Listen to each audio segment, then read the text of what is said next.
आषाढी यात्रेनंतर आता पंढरपूरच्या विठ्ठल रुक्मिणी मंदिरामध्ये नवा वाद उफाळून आलाय। मंदिर समितीचे व्यवस्थापक मनोज क्षोत्री यांना सक्तीच्या रजेवर पाठवण्याचा निर्णय घेण्यात आला।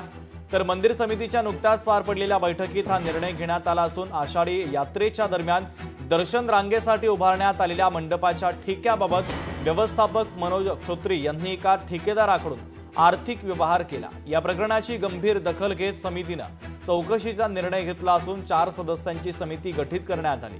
ही समिती 8 दिवसांमध्ये चौकशीचा अहवाल सादर करणार आहे।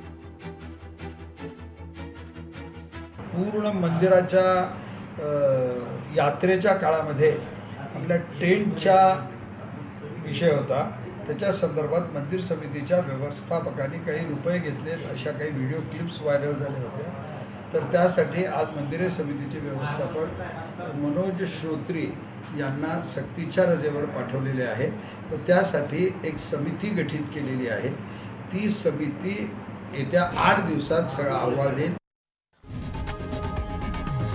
लोकशाही मराठी ऐका, पहा, जागरूक रहा।